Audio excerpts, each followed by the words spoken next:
ખાતે જે iconic road બનાવવામાં આવ્યો જેથી કમર્શિયલ મિલકતો છે તેને આની અસર થઈ હતી. કોર્પોરેશન તરફથી નિર્ણય કરાયો છે, શું નિર્ણય કરાયો છે અને કેટલી મિલકતો આના કારણે ફરી વખત આવશે? અમદાવાદ મહાનગરપાલિકા દ્વારા એરપોર્ટ સર્કલથી ઇન્દિરા બ્રિજ સુધીનો રોડ આઇકોનિક રોડ બનાવવામાં આવ્યો હતો. અમદાવાદનો ખૂબ જ સારામાં સારો રોડ આવેલો છે, ત્યાં વીવીઆઈપી મુવમેન્ટે થતી હોય છે.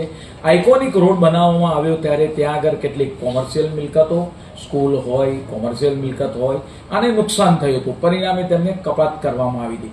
પરિણામે તે લોકોએ રજૂ કરેલા પુરાવાને આધારે જે પણ મિલકતને જે નુકસાન થયેલું છે એ કોર્પોરેશનના નીતિ નિયમ પ્રમાણે તેને ટીડીઆર આપવામાં આવશે, એટલે કે વળતર ચૂકવવામાં આવશે. વધુ એક વખત અમદાવાદ શહેરમાં તે નિર્ણય લાગુ થવા જઈ રહ્યો છે કે જાહેરમાં વાહનોમાંથી છૂટતા લોકોને દંડ ફટકારવામાં આવશે. કઈ રીતના કામગીરી કરાશે અને દંડની રકમ ખાસ તો કેટલી રાખવામાં આવશે? અમદાવાદ મહાનગરપાલિકાની અંદર સીસીટીવી કેમેરા દ્વારા નજર રાખવામાં આવતી હોય છે. તેનો કંટ્રોલ કમાન્ડ એન્ડ કંટ્રોલ રૂમમાંથી કરવામાં આવે છે. આ જે સિટીને ચોખ્ખું બનાવવા માટે, સ્વચ્છ રાખવા માટે મહાનગરપાલિકા દ્વારા અનેક પગલાં લેવામાં આવી રહ્યા છે. એ દરમિયાન ઘણીવાર કેટલાક વાહન ચાલકો મસાલો ખાઈને ગાડીમાંથી પિચકારી મારતા હોય છે અથવા તો ટુ વ્હીલર જત પરથી પસાર થતી વખતે રોડને ગંદા કરતા હોય છે. આ જે લોકો છે તેને કેમેરાની અંદર કેપ્ચર કરવામાં આવશે, તેમના વિડીયો પણ મૂકવામાં આવશે અને તેમના ઘરે દંડ સ્વરૂપે, ચલન સ્વરૂપે એને દંડાત્મક કાર્યવાહી પણ કરવામાં આવશે. હાલમાં મિનિમમ લગભગ 100 રૂપિયા જેવો દંડ એના માટે કરવામાં આવશે.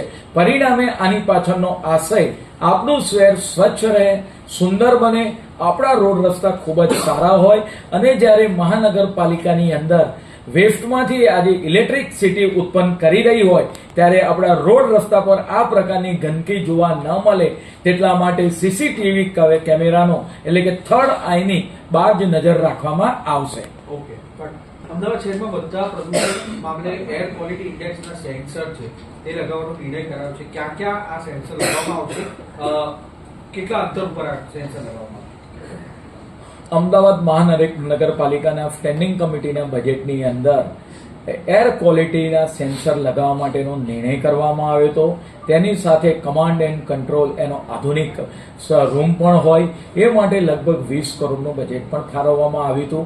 આવનાર સમયગાળા દરમિયાન છેલ્લા તબક્કામાં દરેક 4 રસ્તા અને અમદાવાદના મુખ્ય માર્ગો પર એર ક્વોલિટી સેન્સર લગાવવામાં આવશે.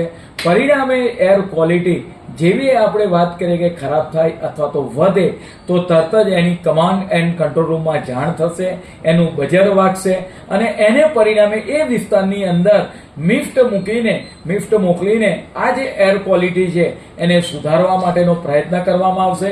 આ મહાનગરપાલિકાનો જે ઉદ્દેશ છે કે તંદુરસ્ત હવા, સ્વચ્છ હવા મળી રહે એ માટેના પ્રયત્ન કરવામાં આવશે અને કદાચ અમદાવાદ એ હિન્દુસ્તાનનું પ્રથમ શહેર બનશે કે જે એર ક્વોલિટી ઇન્ડેક્સથી આ સેન્સરથી સજ્જ હશે. હોલ છે એમાં જે વેસ્ટ ઉત્પન્ન થાય છે કિચન વેસ્ટ સિવાયનું તેને લઈને નિર્ણય કરવામાં આવ્યો છે. કઈ રીતની કામગીરી થશે?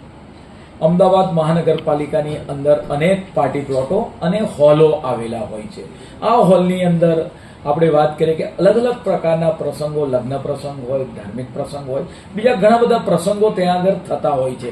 પરિણામે કિચન વેસ્ટ ઉપરાંત પણ અલગ પ્રકારનો વેસ્ટ, થર્મોકોલની પ્લેટો હોય, પ્લાસ્ટિકની બોટલો હોય, ફુલહાર હોય, આવો અનેક વેસ્ટ ઉત્પન્ન થતો હોય છે.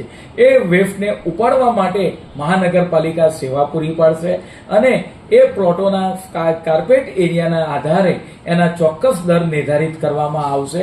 પરિણામે કોઈ પણ વ્યક્તિ એ પોતાનો વાત કરીએ કે વેસ્ટ છે રોડ પર ન નાખે, એના પાર્ટી પ્લોટ પરથી, હોલ ઉપરથી મહાનગરપાલિકા દ્વારા આ વેસ્ટ ઉપાડવામાં આવશે. ઓકે, વિસ્તારના નાગરિકો છે તેમને હવે વરસાદી પાણીના ભરાવામાંથી મુક્તિ મળશે. કઈ રીતનું આયોજન રહેશે અને કલેક્ટર હસ્તકની જમીન છે તે કોર્પોરેશન લેવા જઈ રહ્યું? અસારવા વોર્ડમાં વરસાદી પાણી ભરાઈ રહેવાની વર્ષો જૂની સમસ્યા હતી. ત્યાંની સ્થાનિક રજૂઆત, સ્થાનિક કોર્પોરેટરની રજૂઆતે મળી હતી. આજની સ્ટેન્ડિંગ કમિટીની અંદર એની ચર્ચા કરવામાં આવી કે ફોરેન્સિક 4 રસ્તાથી ટાટાનગર સુધી ત્યાં આગળ પાણી ભરાઈ રહેતું હોય છે. તો ત્યાં આગળ જે જગ્યા આવેલી છે કલેક્ટર હસ્તની જગ્યા મહાનગરપાલિકા માટે લેવાના પ્રયત્નો શરૂ કરી દેવામાં આવ્યા છે અને ત્યાં આગળ જે વરસાદી નારું છે એને લંબાવવામાં આવશે, તેમજ એ રોડ પણ પહોળો કરવામાં આવશે. આવનાર ટૂંક સમયમાં એટલે કે જ્યારે નવા મોન્સૂનની શરૂઆત થાય ત્યારે આ પ્રશ્ન અમે હલ કરવા માટે જઈ રહ્યા છે. ઓકે.